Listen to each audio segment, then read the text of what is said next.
Today I'm going to cover dominant chords on string groups 2, 3, 4, and 6. Last time I covered the dominant chords on string groups 1, 2, 3, and 4. So all we're really doing is taking that note that was on the first string and moving it to the 6th string. There's going to be a graphic posted in the comments section. So we have 4 basic shapes we need to deal with. So here's the root is going to be in the bass, the 5th is going to be the melody note. Next up is first inversion, 3rd is in the bass, flatted 7th is in the melody. Next up, second inversion, the 5th is in the bass, the root is in the melody. And last up is the 3rd inversion, and we have the flatted 7th in the bass and the 3rd on top.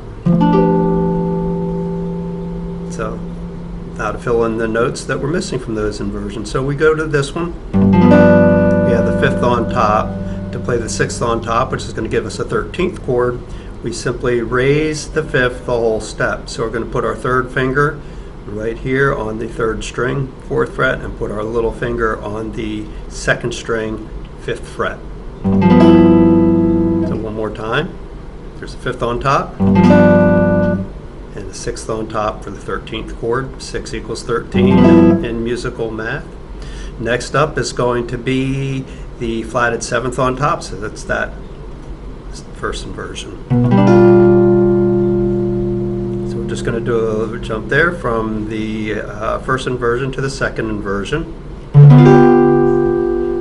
And to play the 2nd on top, which is going to give us a 9th chord, we're going to go raise this note a whole step.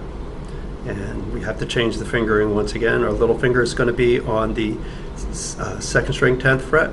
3rd finger on the 3rd string, 10th fret. Our first finger goes to the 4th string, 9th fret. 2nd finger goes to the 6th string, 10th fret. Next up is the 3rd on top. And then we're going to add the 4th on top simply by adding our 3rd finger on the 13th fret, 2nd string. And then it starts over again. So, up the scale starting from D, going to D.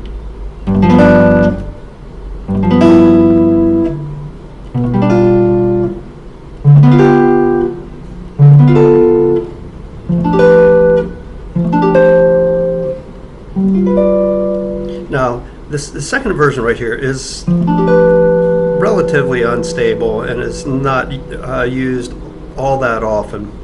So to put the 3rd on top right here, what we would do is play this dominant 7th chord right here. This is a root position chord. First finger goes to the 5th string, 10th fret. 3rd finger goes to the 4th string, 12th. We're going to bar across so that that 3rd string is on the 10th fret, and back to the 2nd string, 12th fret with the little finger. And next time I harmonize going up the scale, these are going to be the shapes that I use. So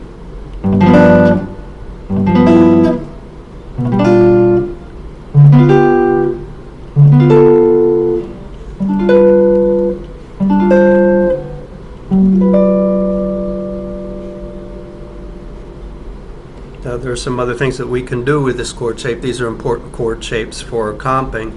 We can leave out the 2nd string, and we're doing the Freddie Green type thing. So we finger the chords the same, we just don't play that 2nd string. So it's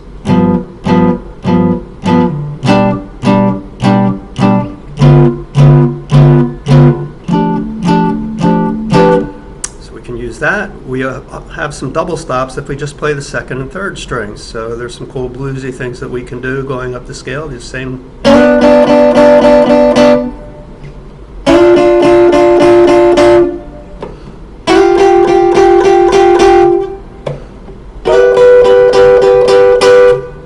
So those are some little things that we can do with that and move things around and have some fun with it.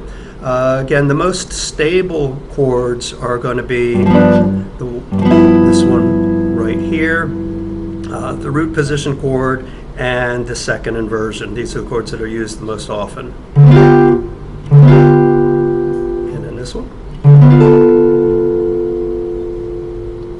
So take these, move them around, have some fun with it. Stay on one chord, get a feel for that, and then take them through a blues. Another exercise that I do rather often is to keep the chord shape the same if going through a blues. So I might play this one here for blues in G.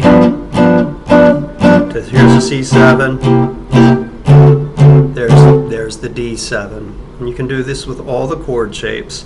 That gets rid of fear of higher frets, among other things, and then you learn the fingerboard. The next thing to do would be to stay in position, and that's another lesson.